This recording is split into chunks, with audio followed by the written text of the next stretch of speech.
Hello again, I'm Tripp Rogers, and this is Tripp's Take. It has been far too long since I've done a Tripp's Take. I've taken a long break, and this is longer than I really intended, but part of the reason is I had a computer upgrade, and, I just enjoyed kind of relaxing and not doing this. Again, it's funny because you do this weekly, and you do it for 5 years, and it's just, when you stop doing it, it's kind of a release. It's kind of like leaving a job. You take that, you enjoy it, and you enjoy the freedom from it. So, but there's lots of things to talk about. So I will get to it. We'll talk about a bunch of things on this episode of Tripp's Take. First of all, everybody wants to know my thoughts on the Jimmy Kimmel suspension.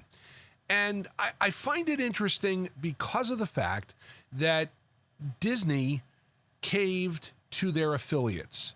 And it's amazing how you see how the pendulum is kind of swung. Back in the 1960s, Richard Nixon was upset at CBS and threatened to pull their TV licenses because he was unhappy with their reporting about Watergate. Well, here we go. It's back again. The president is threatening the president is threatening the affiliates of ABC. He's not threatening ABC per se because he really has no control. The only thing he could threaten would be their owned and operated stations because they're licensed by the FCC. But that's a part of this. And there is a merger going on with one of the biggest ABC affiliates with most of the number of affiliates. And they were unhappy with Jimmy Kimmel.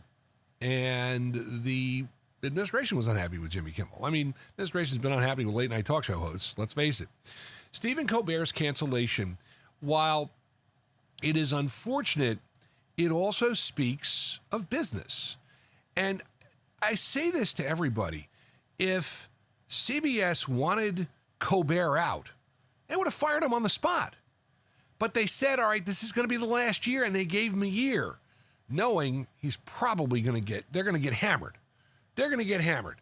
But they're giving him that year, and they're going to fulfill his contract. Same thing with Kimmel. Kimmel's contract only lasts until next year. But the way the economics have changed with late night TV, show of hands, how many people have stayed up to watch late night TV, a late night show? The Tonight Show, late night, The Late Show, and Jimmy Kimmel Live. I didn't think so. Problem is, with our streaming world and our TikTok world, you can catch the highlights the next day or stream it the next day at a more comfortable time. You don't have to stay up. The television business has changed radically since Johnny Carson and David Letterman were the top two talk show hosts. Jay Leno and David Letterman were the top two talk show hosts. I mean, it's changed radically. And now with streaming and options that you can delay watching things, this is a new reality. I mean, I think the next thing you're going to see is morning shows are going to change. Although they are still cash cows, but more and more people are not watching television and cord cutting. And they are making do with, listen, you can see it in my business and radio. You see the number of radio stations that are really struggling, and you're also seeing some sales that you would not expect to see. Religious broadcasters seem to be the one with all the money, and they just have purchased 3 major market radio stations and 3 big radio stations in Milwaukee and Tampa, because the owners weren't making money and they felt this was the only way to get out. And you are going to see that. There was a number of radio stations that signed off the air this year, AM stations mostly. And again, there is a big push to do something about AM radio stations because, again, it's part of the radio business. It's not what it used to be. It's never going to be what it used to be. People are not listening to the radio, and people are not watching TV either. That's the other part of it. What does it say that streaming in May was higher, the percentage was higher than watching over-the-air TV? I mean, That's the way it's going, folks. So the network business is going to have change.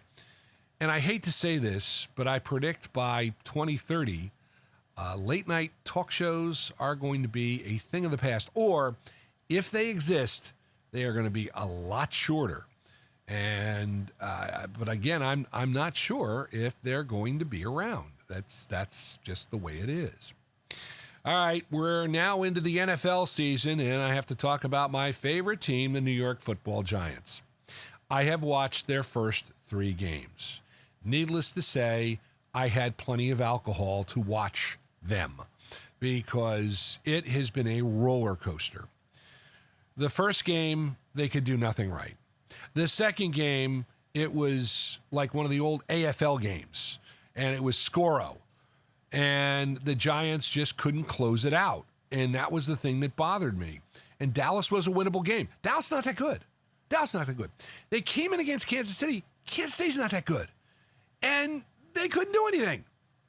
And now the news out of New York is that Jackson Dart is going to start.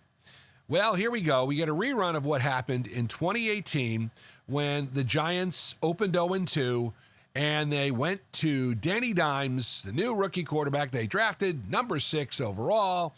And, well, he won that week, and then the rest of the season he stunk, and Eli Manning sat on the bench. Yeah. This is the last bullet that they can fire. This is the last bullet that the current regime of Shane and Dable can fire. And they're going to fire it at this point. I'm going to make this prediction. Russell Wilson will be starting at quarterback again this year. They will switch back to him. Jackson Dart's confidence is going to take a hit because the Giants' schedule is just brutal. He opens with the undefeated Chargers. Next week is probably the Giants' best chance to get a win in the first 2 months of the season because they're playing the New Orleans Saints, who are worse than the Giants. And then they have 2 of the next 3 games against the Eagles, the defending Super Bowl champions, who are undefeated at this point. Now, granted, it's not the Eagle team from a year ago, but they're still really good. And in between, you've got a trip to Denver to take on the Denver Broncos. Giants will be 1-7 by the end of October, and I think you can close the book on Dable and Shane. The only thing I think I have to look forward to is the NFC East is going to be featured on Hard Knocks this year. And I kind of wonder if the Giants will fire those 2 during Hard Knocks, because that would be the only thing I have to look forward to, because we're not going to win anything. We're not that good. We're terrible. It's depressing. If you're a Giant fan, it is depressing, but there's not a whole lot you can do. And that is Tripp's take for what is, I can't even remember what day it is. It's September 25th, 2025. Yeah, it's been a while since I've done one. You have any questions or comments about Tripp's Take, you can email trippstake@gmail.com. Don't forget, Fantasy Football Players, the Hall of Famer, and yours truly are back at it each week of the fantasy season. The Fantasy Sultans you can find on Spotify for creators and on YouTube. Just search for the Fantasy Sultans. If you like the music of the 60s, 70s, and 80s, we got it for you. WTRSradio.com is where you go. Join me again for another edition of Tripp's Take. For now, I'm Tripp Rogers. Thanks for listening or watching. Make it a great one.